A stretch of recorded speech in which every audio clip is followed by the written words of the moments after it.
and I fall into a hole, and I can take no more.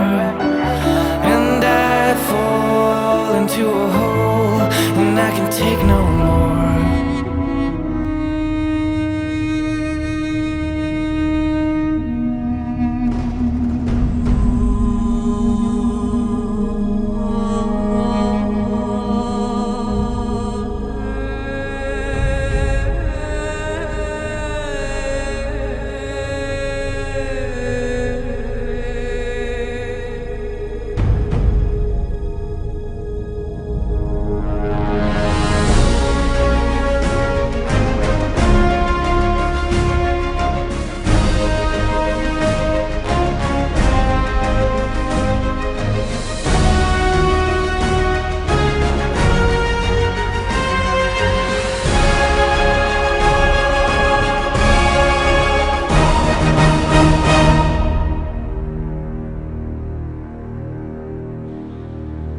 March 31st, 1964, marked the beginning of the authoritarian regime in Brazil, which lasted until March 15, 1985.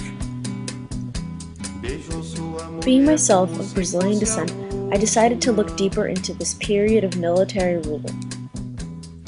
Humberto de Alencar Castelo Branco was the first president in the military dictatorship ruling from 1964 to 1967. Arthur da Costa e Silva was the second president during the military dictatorship ruling from 1967 to 1969.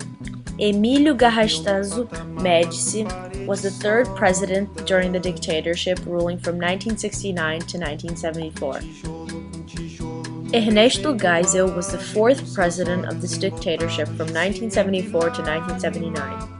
João Batista de Oliveira Figueiredo was the fifth and final president of this dictatorship, ruling from 1979 to 1985.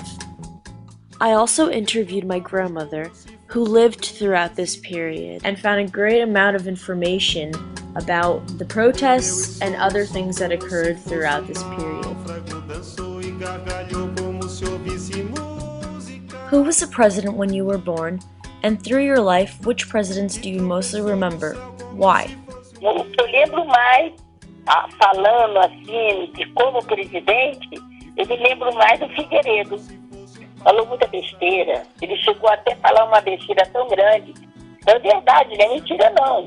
E se fosse um homem, se ele ganhasse o salário mínimo, ele dava um tiro no ouvido. Era muito grosseiro. In the 70s, around Medici's term, he began big projects, including the Transamazônica, bridges, other projects in which he invested a lot of money, therefore creating an enormous foreign debt with the United States and other countries. Depois desses projetos muito grandes, começou a cair muito a economia, porque estavam gastando muito dinheiro, sabe? Gastava muito dinheiro, ganhava muito empréstimo ao FMI do Brasil, da América, uma firma muito importante dos Estados Unidos que empresta dinheiro para todos os países. O Brasil, a Itália, Portugal, empresta para tudo quanto é país. E emprestava todo ano, emprestava dinheiro ao Brasil. Did the government affect you directly? Na época, eu não fui muito afetada, mas eu me lembro que faltava comida. Não muito, no caso, para minha família, mas eu lembro que meus filhos eram pequenos, mas eu botava eles na fila para comprar feijão, para comprar arroz, porque não tinha feijão, nem arroz, nem carne. Então a gente tinha que ir de madrugada para a fila, para quando o arroz e o feijão ou a carne chegar, e nós comprarmos. Só podia comprar 1 quilo cada pessoa. E tropeçou no céu como se ouvisse música.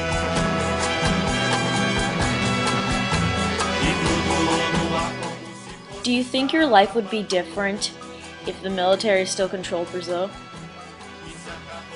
Eu não sei dizer, eu creio que seria pior. Eu estou vivendo muito melhor do que quem viveu na época da ditadura. Do you believe media was influenced and controlled by the government? Isso, eles escondiam, eles fecharam os jornais, a televisão não tinha permissão de mostrar, era tudo escondido, você não via nada. Hoje você está vendo na novela hoje, mas na época você não via nada. Mandava, eram os coronéis, capitão, general, eles é que mandavam no país, não se falava. Ah, então é por isso que você nunca soube sobre nada. É por isso que eu nunca fiquei sabendo, porque a gente não via, não se passava na televisão. After having learned about what happened, what were your reactions? É muito maltrato para os estudantes, para os artistas. É muito. Eles botavam, os militares botavam os cavalos na rua, maltratavam, matavam, jogavam os corpos dentro do rio, faziam miséria. Hoje eu vejo isso, no meu tempo eu não vi, mas hoje eu vejo isso na novela. Eu acho um absurdo. Não dá nem para acreditar que isso que eu estou vendo na novela aconteceu aqui no Brasil. Comigo vivo. Eu viva. How old were you when the military regime ended? Eu devia ter quantos anos? Uns 30 anos? 30, 35 anos. Do you believe the dictatorship still has an impact on present-day Brazil? Não, completamente não. A ditadura acabou mesmo, de verdade. Não existe mais a ditadura. Existe sim o exército, a aeronáutica, a marinha, existem os militares, mas não mais como ditadura. What lessons may my generation learn from your experience and this time period? A sua geração, eu creio que como o Brasil está indo muito bem, a sua geração vai fazer um Brasil muito melhor.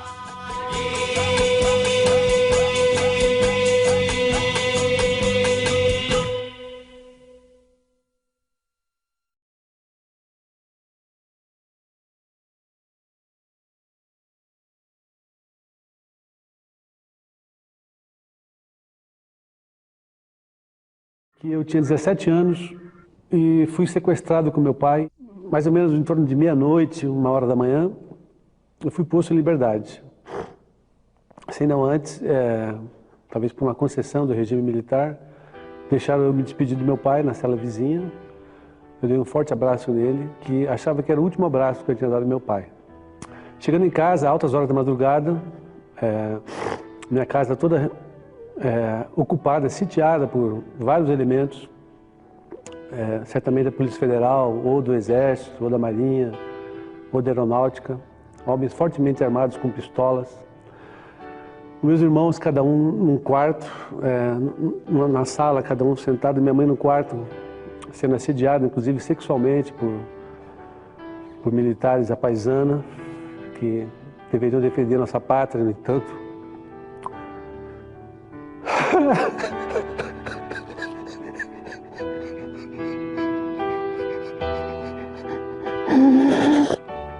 Homens que denegriam a imagem do Exército Brasileiro, incrustados, verdadeiros fascistas, né, incrustados no Exército.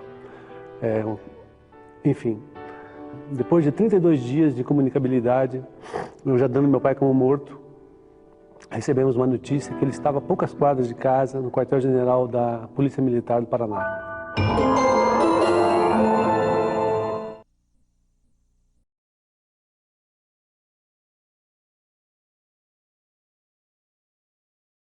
The point about democracy is not instrumental. It's not about the things that it brings. The point about democracy is not that it delivers legitimate, effective, prosperous rule of law. It's not that it guarantees peace with itself or with its neighbors. The point about democracy is intrinsic. Democracy matters because it reflects an idea of equality and an idea of liberty.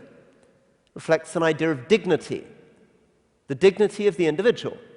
The idea that each individual should have an equal vote, an equal say in the formation of their government. But if we're really to make democracy vigorous again, if we're ready to revivify it, we need to get involved in a new project of the citizens and the politicians. Democracy is not simply a question of structures. It is a state of mind. It is an activity. And part of that activity is honesty. After I speak to you today, I'm going on a radio program called Any Questions. And the thing you will have noticed about politicians on these kind of radio programs is that they never, ever say that they don't know the answer to a question. Doesn't matter what it is. They asked about child tax credits, the future of the penguins in the South Antarctic, asked to hold forth on whether or not the developments in Chongqing contribute to sustainable development and carbon capture, and we will have an answer for you. We need to stop that, to stop pretending to be omniscient beings. Politicians also need to learn occasionally to say that certain things that voters want, certain things that voters have been promised, may be things that we cannot deliver, or perhaps that we feel we should not deliver.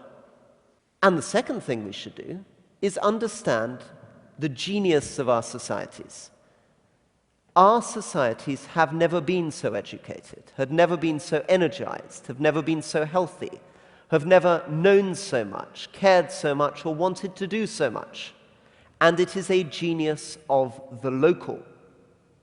One of the reasons why we're moving away from banqueting halls such as the one in which we stand, banqueting halls with extraordinary images on the ceiling of kings enthroned, the entire drama played out here on this space where the King of England had his head lopped off, why we've moved from spaces like this, thrones like that, towards the town hall, is we're moving more and more towards the energies of our people, and we need to tap that. That can mean different things in different countries. In Britain, it could mean looking to the French, learning from the French, getting directly elected mayors in place in a French commune system. In Afghanistan, it could have mean, instead of concentrating on the big presidential and parliamentary elections, we should have done what was in the Afghan constitution from the very beginning, which is to get direct local elections going at a district level and elect people's provincial governors. But for any of these things to work, the honesty in language, the local democracy, it's not just a question of what politicians do, it's a question of what the citizens do. For politicians to be honest, the public needs to allow them to be honest. And the media, which mediates between the politicians and the public, needs to allow those politicians to be honest. If local democracy is to flourish, it is about the active and informed engagement of every citizen. In other words, if democracy is to be rebuilt, is to become again vigorous and vibrant, it is necessary not just for the public to learn to trust their politicians, but for the politicians to learn to trust the public. Thank you very much indeed.